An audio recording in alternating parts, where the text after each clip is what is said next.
Hi, I'm Lou with another episode of My Car Story, and today we're in St. Charles, Illinois at the Indian Uprising Pontiac Car Show. We have a legendary Pontiac with you, literally a movie Pontiac with you, and I'm with the historians of Knight Rider with KITT. I'm with Joe, and your last name? Joe Huth. Joe Huth, AJ? AJ Palmgren. AJ Palmgren. And guys, so tell me, first of all, what do we have here today?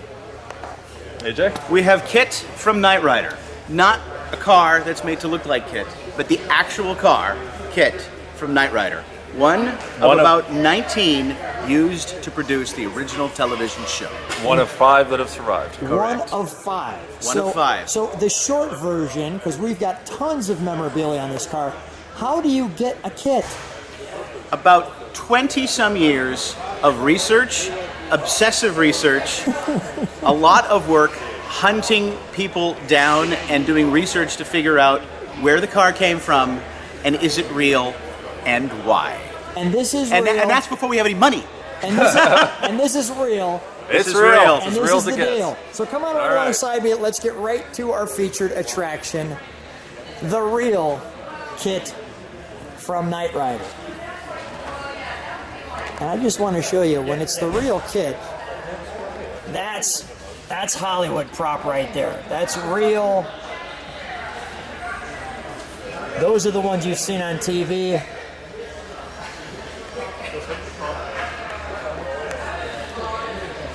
Just like it was coming at us on the screen. So guys, tell me, I mean, KITT's got all kinds of little gadgets, all kinds of little toys. What are some of the things that have drawn you to the car to be such historians of this car? Well, the modifications on this car were done specifically for the shooting of the show. And no other car has things like this. So, where should we start, Joe? Well, let's start with the beefy quarter-inch skid plate underneath to protect the drivetrain. Yes, have a look at that under there if you dare. If you can get under there. Oh, I can get under there. Okay, so we've got this skid plate here. Yeah, there's a skid plate under there to protect the car during stunts. Hand welded on. We've got underneath the front bumper, there's a camera tow bar receiver underneath here. And this receiver would have been hooked up to a camera car, and it would have allowed them to pull the car while they were filming on the inside. And these things were hand bolted, hand welded on. No two are alike, and and we can easily tell that it was done 35 years ago. And you can see now. there's that flat plate we have, almost like a Jeep, where Exactly. they put that plate under it so Yeah. it doesn't get smacked. Right. Okay. I know everybody wants to jump into KITT. One thing I didn't realize about your KITT is it has a little flare right here. Yeah, those are actually factory Trans Am flares, and that was part of the design, the look of KITT. Those are factory from GM, from Pontiac. Now, although the paint on the front of the car is, kind of almost airbrushed on, the rest of the car's paint job looks really slick. So I wish I could tell you that this was the original paint that the car had on it. Unfortunately, and fortunately, the previous owner did a fantastic job of stripping off 17 layers. 17 layers of paint and then repainted it. Which is why the front looked like that. That's right. 17 layers of paint and repainted the entire thing. So the fiberglass nose on the front, since he did this about 15 years ago, absorbed some moisture, and that's why you see those bubbles there. Wow. Okay. Well, one of the areas that you always want to come in. AJ, I'm going to have you kind of, first of all, let me give people the overall look of the interior of KITT. Now, this was a real KITT car, but this interior was recreated, correct? That is correct. It's part of another chapter in this car's history, which is important to understand.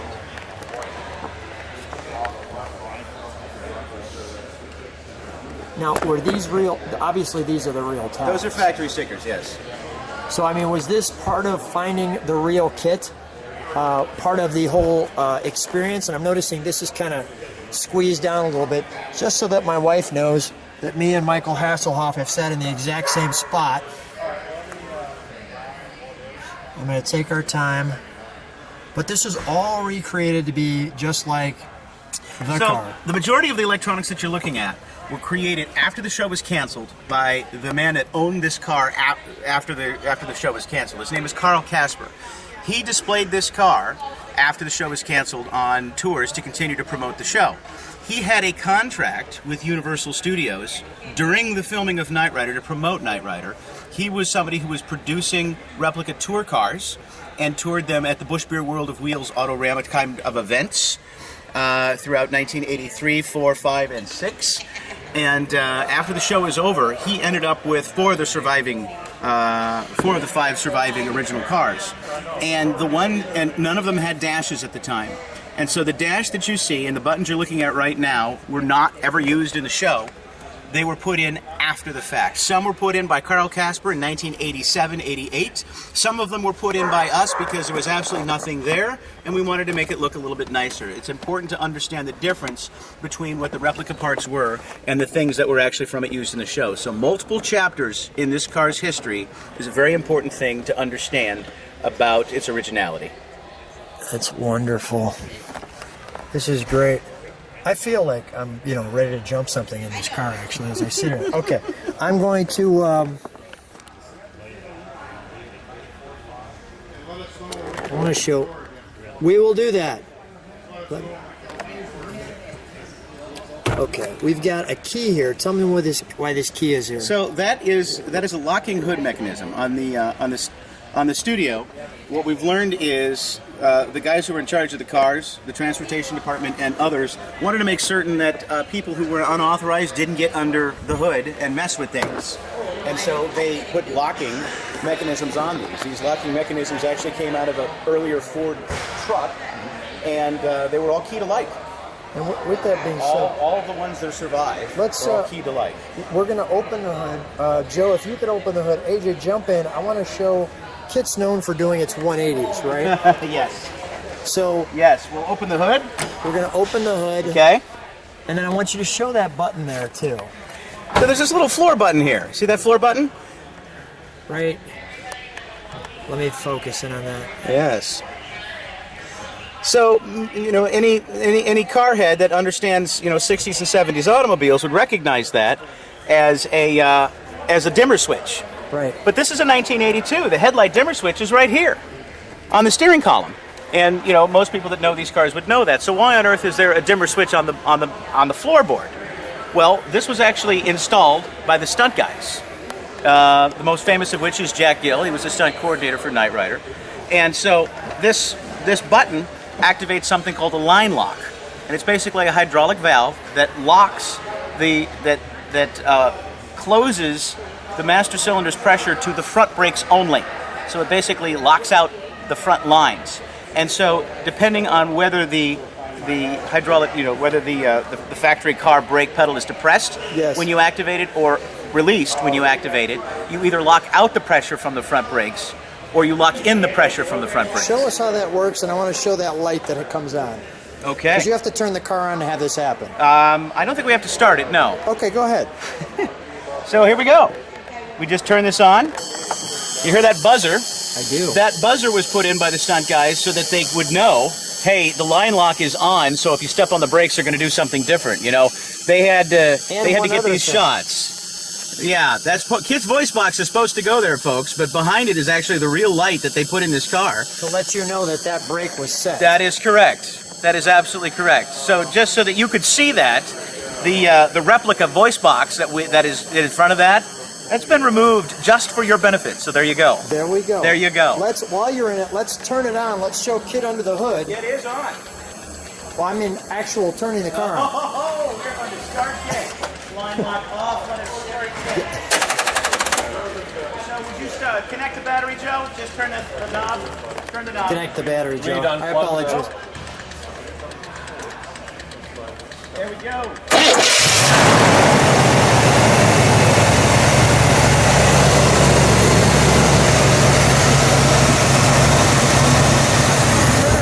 See you press the brake lights.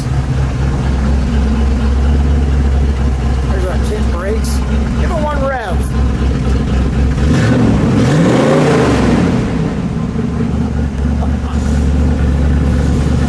All right, we'll shut that down.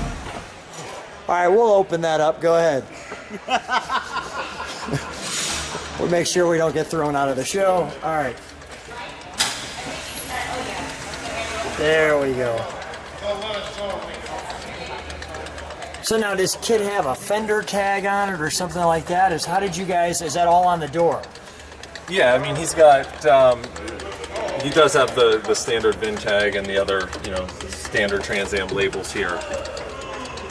So it's a 305? Yeah, so what you're looking at is the actual factory 305. A lot of the cars that they would remove the original engines and put them up with 350s, but this particular car still has its original 305 motor in it. They did replace the metric 200 transmission with a turbo 350 for reliability. And then other modifications, they removed all the emissions equipment that came on a standard 1982 Trans Am. Yeah, because I was going to say you can see the engine on this Trans Am, where usually you can't do that. Yeah, there would normally be air tubes here and an air pump. All that has been removed. They swapped out the computer-controlled Quadrajet for a vacuum one. Same with the distributor. They put a vacuum advanced distributor on it. Obviously, changed the air cleaner. Changed the air cleaner. They basically removed all of the computer out of this car. And all of the emissions, because they didn't have to meet emissions because they weren't going to be publicly on the road. So it's funny. We've taken the computer out of. We took the computer out of KITT because, as you pointed out, KITT, sorry folks, is a prop. So and this he's is not real. The prop.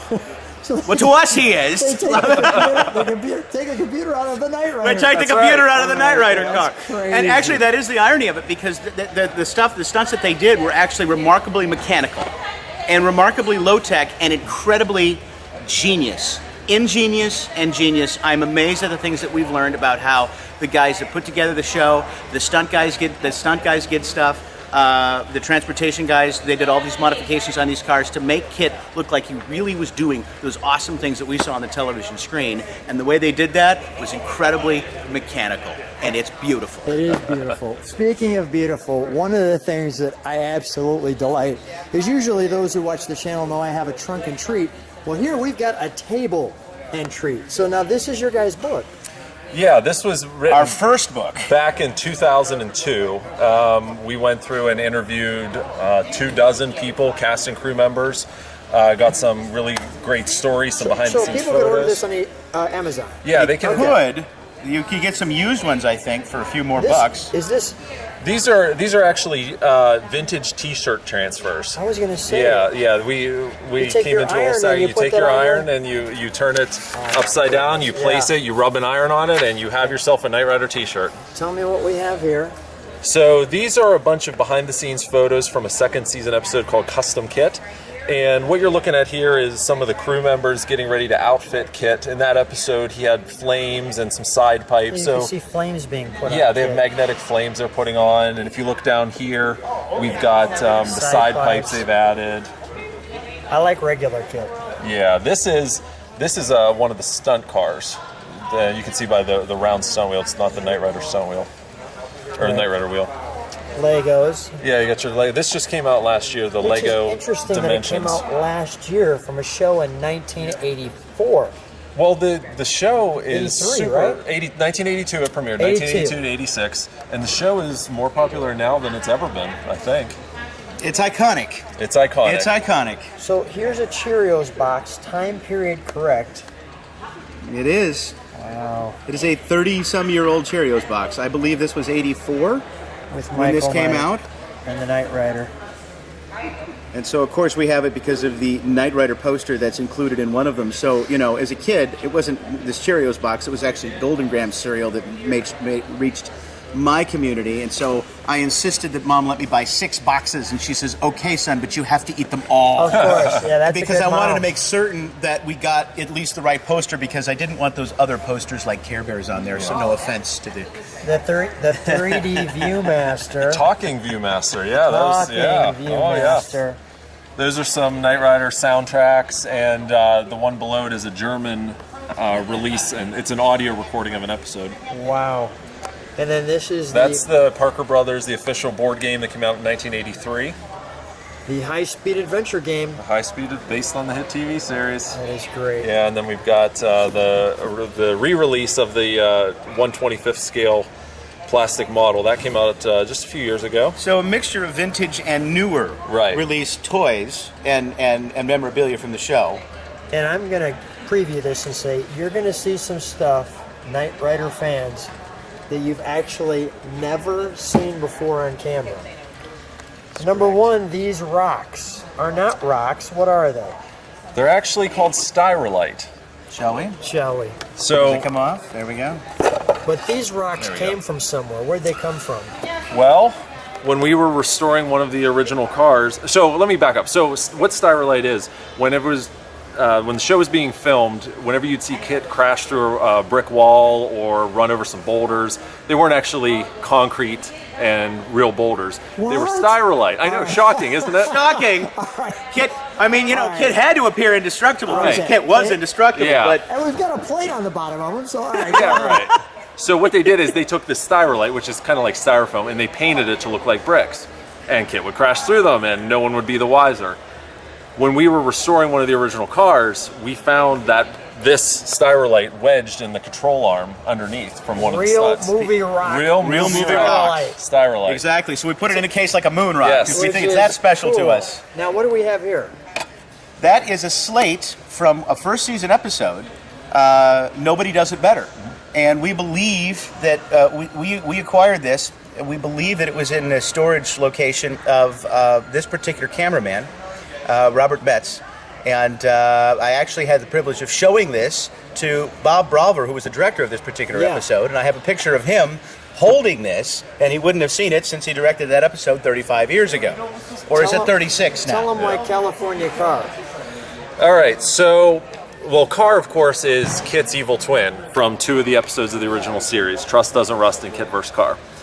For KITT vs. Car, the crew put this license plate on the car. And about 2 years ago, I bought sight unseen about 400 prop license plates from an abandoned Los Angeles storage locker, and this car plate happened to be inside of it. So that was a home run. It was totally a home run. That was a home run. Yeah, in addition to this plate, we also found these other background plates. This one was used in Lost Night. This one was used in Hearts of Stone. So, you know, it's those little pieces of Knight Rider history that just kind of would have been lost forever if we didn't run across it. Hey, Jay, what is this? I think Joe needs to answer that question. Okay, Joe, let it fly. All right, so that is an original screen-used voice box panel. This is where on the show you'd see KITT talking right here. That's one of the original panels from the show. And did that come off one of the stage dashes? These at the time? Yes. So I want to get every little piece of what it says in there. Kind of actual regular car. Alternator, oil pressure, temperature, Pretty much, yeah. normal auto cruise. What is this? This clock. So in the fall of 1984, this was a cast and crew gift that was given to Christmas time. Yeah, Christmas time, Christmas of 1984. So you can see it's not obviously a real license plate; it's a lot smaller. But you can see It's also the wrong style for the. Yeah, it's the wrong style for Knight Rider. But you can see it has reproduced signatures for David Hasselhoff, who played Michael Knight, Edward Mulhare, who played Devin Miles, Patricia McPherson, who played Bonnie Barstow, and Jack Gill, the stunt coordinator for the show. And what's so special about this is it wasn't done by a fan in more recent years. It was actually done back in the day by the crew, by a member of the crew, for the crew as a gift. So it has very historical significance. All right, so that is a center insert for a different genre of Knight Rider. So some could argue it may not fit on this particular table, but this is from the 1991 made-for-TV movie, Knight Rider 2000, when KITT looks a little bit like a red Pontiac Banshee and all of a sudden has forgotten that he prefers basic black and is now a red, very different-looking Dodge Stealth modified to look like a Pontiac Banshee. Anyway, real fans of the show would actually recognize what this is. And yes, this is actually the one that was one of the, I don't know if there was more than one used on the set, but this is definitely one that was used on the set, not a replica made more recently for a center of the steering wheel, yes. What do we have here? So we've got some cast and crew pins that were given out. This one says David Hasselhoff on it. We don't know what year these are from, but these were both cast and crew pins. So again, gifts to the cast and crew from the cast and crew. The Knight Rider caps. Cast and crew. Yeah, you've got your Knight Rider. This is a baseball cap. That's a golf cap. Cast. Here's our Lego. The more modern gift to us, actually, from a fan. Yes. Now this is something. Tell me what this is.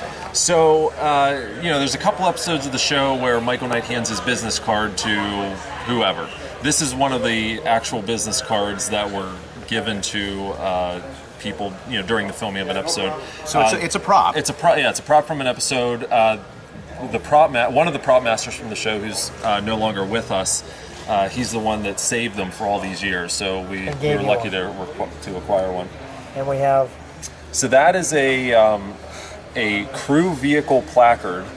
Whenever the crew was filming on location, they would put those placards in the window of the crew vehicles. Now, I want to, before I go here, tell me about this photograph, because this is unique. Where'd this come from? So that came from Gino Grimaldi. He was a producer on the series. Let me just do that real quick. Yeah.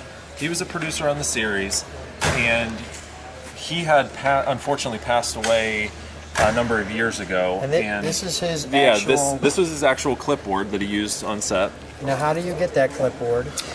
We contacted Gino's daughter, actually. We found Gino's daughter, super gracious woman, wonderful to talk to, and she said that they were getting ready to clean out her mother and her father's house after living there for so many years. While you guys are talking, I want to show some of these pictures. These are never before seen pictures that were from in her personal collection of Gino Grimaldi. Go ahead. So this is the producers. There's Gino. Yeah, there's Gino.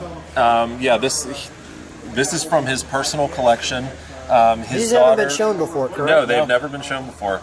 His daughter, was cleaning out their house, and she asked if we'd like to take ownership of these and be their caretaker. So we were honored for her to ask us, and we're pleased to add them to our collection.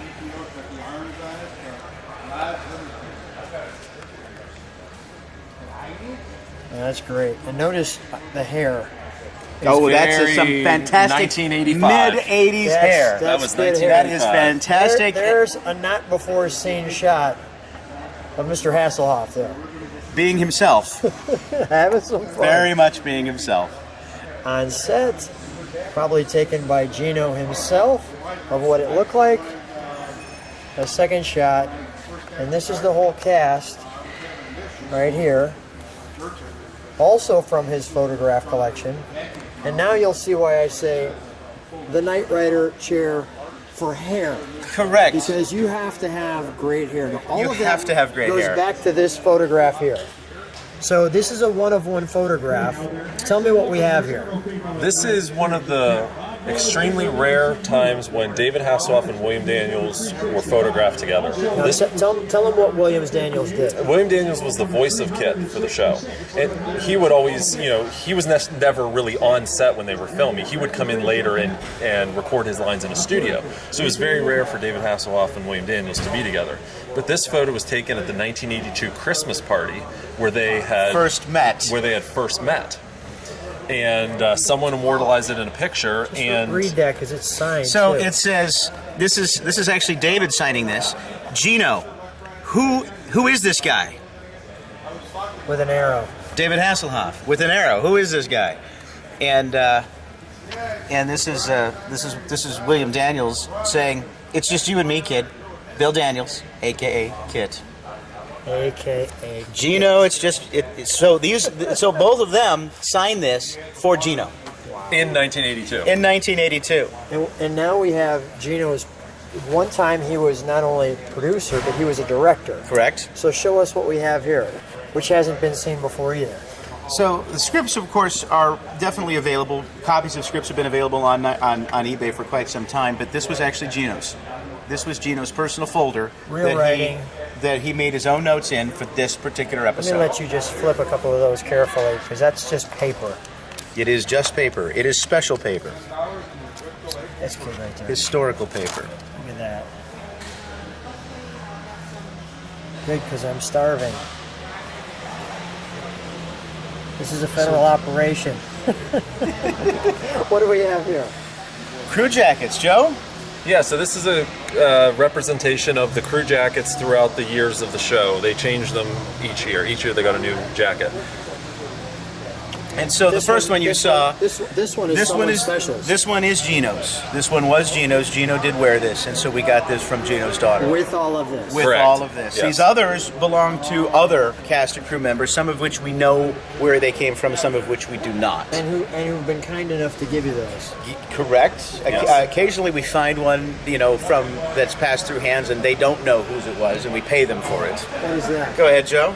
So, from 1983 through the end of the 90s, Universal Studios in Hollywood had a KITT car on display over the water, and visitors could come sit in the car, and they'd have someone remote off stage that would talk to pretend to be KITT. This is one of the flags that actually flew over the car. They had probably about 6 of them, and we found that on eBay. All right, gather up, guys. My final questions here. So, how long have you two guys, both of you are married? I'm married. Yes. I'm not. I'm the crazy single guy. All right, I'm you're married the with crazy 2 single kids. guy. And Yeah. your wife is okay with AJ? Yeah, sure. Because, Yeah. I mean, you guys are like brothers when you're talking about this car. How did you guys get to be, number one, such love of the car fans? I mean, just growing up, it was just your thing, or what? Tell me how that happened. I don't know how else to say it. I mean, the first time I saw the television show, I was a Dukes of Hazzard fan, when I was in 4th grade, and what boy wasn't? You see a car fly through the air, and Yeah. it's just all kinds of adrenaline and excitement. Yeah, you get a Charger flying And- through, no problem. And so the first time I saw Knight Rider, I was a bit skeptical because there was some promotions at the time that compared it to the Dukes of Hazzard, and I thought, no, that's not going to be any good.